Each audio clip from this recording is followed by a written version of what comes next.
Good. Good morning, everybody. Good morning. Good morning. If you guys will go ahead and come on in from outside and in the cafe, we're going to go ahead and get started. My name is Cindy Hatcher, and I'm the Director of Transformation here at Legacy. So welcome to any new faces and visitors. We're glad to have you. Pastor Jay is on sabbatical this month, so this is the first Sunday that he'll be out. And so please be thinking about him, praying for him. He is finally putting his book together and taking some time to rest. So pray for him. Ms. Kelly is still here. So pray for them and their family, but especially for Jay, just so that he really gets some refreshing, some restoration, and is able to just let that book flow out of him. There's things that have been in his heart for a while. It's just time, right? I'm in the middle of writing a couple books myself, and we've both been saying, like, it's just time to finally obey the Lord on some of these things, right? We've got assignments that we need to follow through on. So I'm going to give you a minute. If you guys will stand and shake hands, love one another, learn some new names, greet one another. We're family here at Legacy. Thank you, Jesus.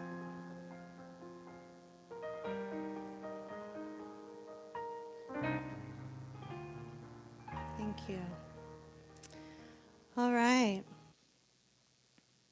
Well, if you know me at all, if you've seen me on Wednesday nights, I teach every Wednesday night for the most part at Transform, the director of our Transformation Equipping Ministry.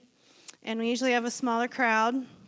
Some of the messages, some of the stuff that I'll be sharing with you this morning will probably be similar things that we've been studying. There's 4 pillars that the Lord gave me for transformation. And I thought this would be my sermon. I had about 4 or 5, just so you know. I still do. I don't know which way he's going to go today. But if you have to have points and you like writing notes, here's some good ones. Here's my 4 points in case I don't hit any of the other ones on my notes. These are good. 4 pillars of transformation is what he said to me when I first said yes to this ministry, to receiving that ministry, for transformation to take place. First one is you got to know your identity in God.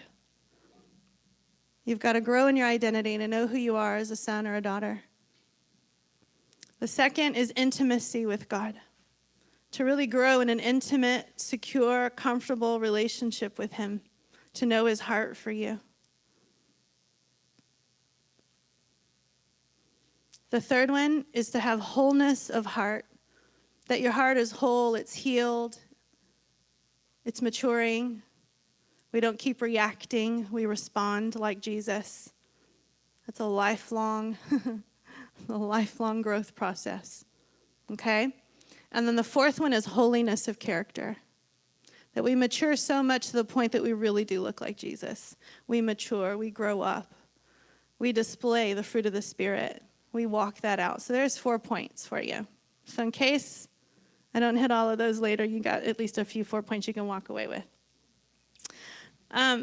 I'm so thankful. I have to say, I'm really thankful to Jay being a man, a pastor who will allow a woman to preach, who will allow a woman to share the word. That I've had men in my life, other pastors in my life, who've really allowed me, equipped me, and empowered me to be able to really use my gift.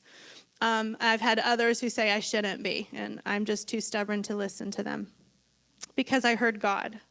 And that's the key. You know, when we were doing VBS this week, as you saw in there and heard out of Erica's heart, you know, the most important thing, you know, that we saw, the thing that I saw the most in these children that came is they encountered God. They encountered him. You're all here because you encountered him. At some point in your life, you heard him. If you don't think you hear God, it's a lie. You heard him enough to come here. You heard him enough to say yes.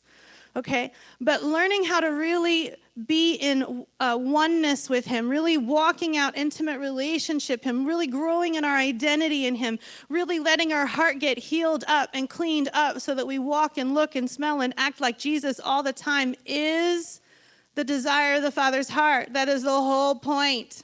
The whole point of our existence is to look like Jesus. So many people are looking for their purpose. So many people are going, but what's my purpose? Your purpose is to look like Jesus. Okay? That's your purpose. All right. I was going to wait to open my Bible, but I'm going to do it right now.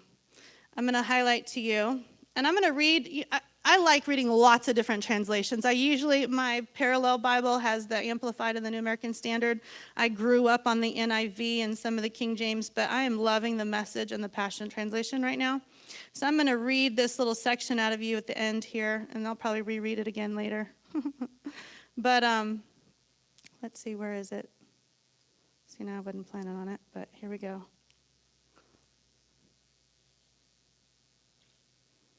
It's at the very end. Let's see. Do I have it highlighted? Bear with me just a minute. I may have to look it up in the NIV because that's where I have it memorized. Here we go.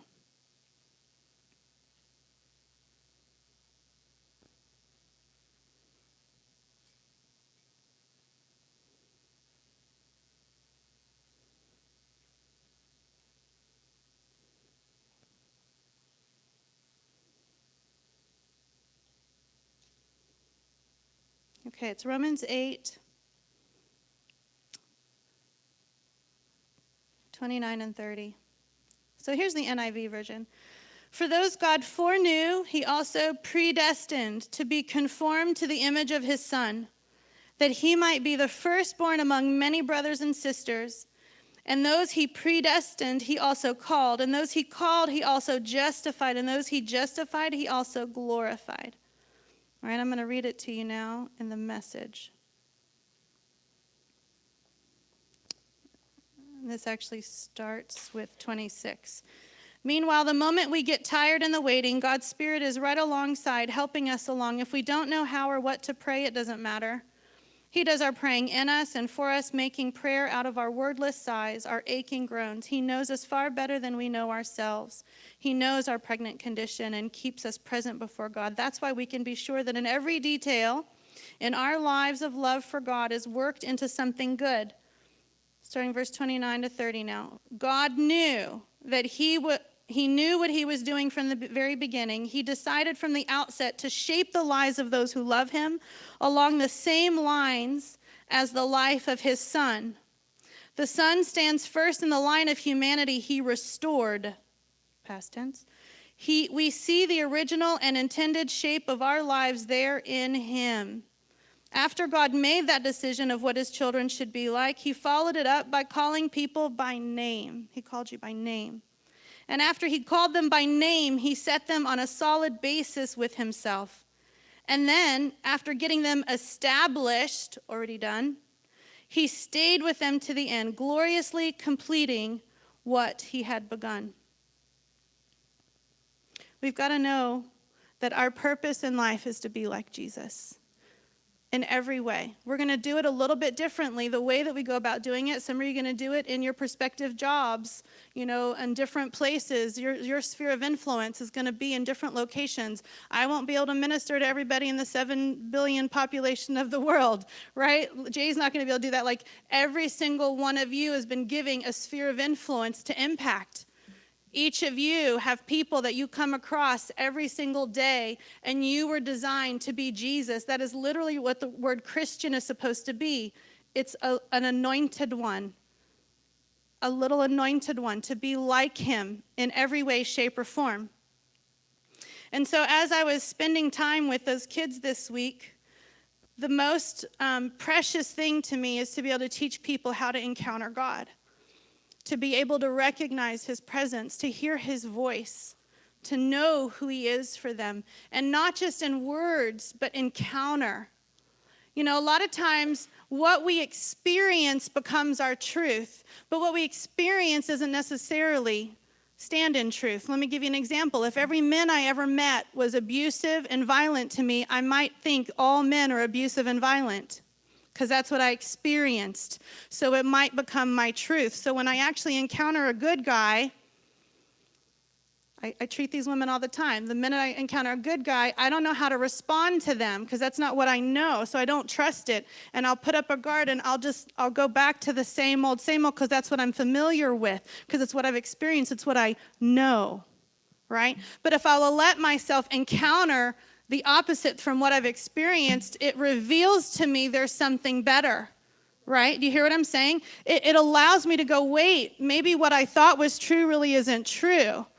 There's another experience, another encounter, okay? And we've got to have the ability to encounter God on a regular basis because we were born separated from the Father. So we carry around in us this orphaned place, this slave mentality or the servant mentality. And I hate to say this, but oftentimes in the church, because there's a religious spirit that the enemy likes to weave in there, it still continues to tell us we're not quite good enough and we got to strive and we got to work for it and we got to earn, we got to please God. But, we'll be super Saint Cindy and go after like performing for God even, still trying to strive to be good enough, because that's the biggest lie the enemy can send to you, is you not knowing who he is and you not knowing who you are. And the only way that changes is for you to encounter him, for you to experience his presence. Now, I know that God is always present. We know that, right? He is omnipresent. He is always around, in and involved in everything. But we don't always sense or feel him or hear him or see him. That's what we call the manifest presence of God.